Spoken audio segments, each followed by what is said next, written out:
سر یہ بتائیے کہ پھر انٹیلیجنس چیفز ایران اور شمالی کوریا کے بارے میں کیا کہہ رہے ہیں؟ جی سارا، نیشنل انٹیلیجنس کی اس رپورٹ کے مطابق ایران تو اپنے نیوکلیئر معاہدوں کی پابندی کر رہا ہے، لیکن نارتھ کوریا اپنے نیوکلیئر عزائم کو ترک کرنے کے لیے تیار نہیں ہے، جو امریکہ کے لیے ایک بڑا خطرہ بن سکتا ہے۔ مزید تفصیلات کے لیے دیکھتے ہیں یہ رپورٹ۔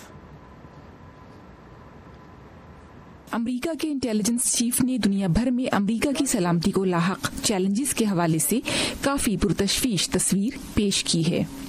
اس سال امریکہ کو بین الاقوامی سطح پر لاحق خطرات اور ان کی شدت میں اضافہ ہوگا، اور یہ طے کرنا مشکل ہوگا کہ کون سا خطرہ زیادہ پیچیدہ ہے۔ ان خطرات میں سر فہرست نام ہیں چین اور روس کی۔ چین کے اقدامات سے اس کی دنیا پر اپنی برتری قائم کرنے کی ایک طویل مدتی حکمت عملی منعکس ہوتی ہے۔ ادھر روس مغربی سیاسی اور سیکیورٹی اداروں کو منقسم کرنے اور دوسری جنگ عظیم کے بعد سے قائم ورلڈ آرڈر کو نقصان پہنچانے کی مہم میں تیزی لا رہا ہے۔ اگر یہ دونوں ممالک مل کر کام کرنا شروع کر دیں تو ہمارے لیے ایک مسئلہ بن سکتے ہیں۔ ایسے میں جب صدر ٹرمپ شمالی کوریا کے رہنما کم جونگ اون کے ساتھ ایک اور ملاقات کی تیاریوں میں ہیں، امریکی سینیٹرز پیونگ یانگ کی اپنی جوہری صلاحیت ختم کرنے کے ارادے کے بارے میں جاننا چاہتے ہیں۔ اب بھی کم جونگ اون کے پاس خاصی عسکری صلاحیت موجود ہے۔ اس کی 70% افواج جنوبی کوریا کی سرحد کے ساتھ ڈی ملٹرائزڈ زون پر موجود ہے، تو خطرات اب بھی موجود ہیں۔ اور کیا ایران اس جوہری معاہدے کی تعمیل کر رہا ہے جسے صدر ٹرمپ ناقص کہہ کر اس سے علیحدہ ہو چکے ہیں؟ تکنیکی لحاظ سے وہ معاہدے پر عمل کر رہے ہیں، لیکن ہم انہیں ان معاشی فوائد کے حاصل نہ ہو سکنے پر آپس میں بات کرتے دیکھ سکتے ہیں جن کی انہیں اس معاہدے سے امید تھی۔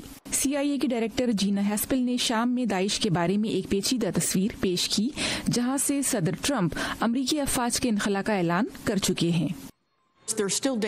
وہ اب بھی خطرناک ہیں اور سب سے بڑا سنی دہشت گرد گروہ ہیں۔ اب بھی عراق اور شام میں ہزاروں جنگجو ان کی کمانڈ میں ہیں۔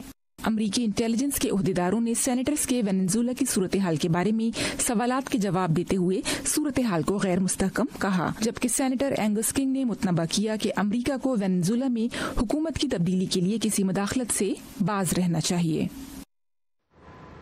سر یہ بتائیے، داعش کے رسک کے بارے میں تو بات ہوئی، خاص طور پہ سیریا اور عراق کے کانٹیکس میں، پاکستان اور افغانستان کے بارے میں اس رپورٹ میں کیا کہا گیا ہے؟ جی سارا، پاکستان کے بارے میں اس رپورٹ میں کہا گیا ہے کہ پاکستان دہشت گردی کے خاتمے کے لیے امریکہ کے ساتھ بھرپور تعاون نہیں کر رہا ہے۔ اس کے علاوہ افغانستان میں طالبان کے بڑھتے ہوئے حملے بھی امریکہ کے لیے بڑے مسائل پیدا کر سکتے ہیں۔ جی آلرائٹ، سہر ماجد ہمارے ساتھ تھیں کیپٹل ہل سے۔ تھینک یو ویری مچ سہر۔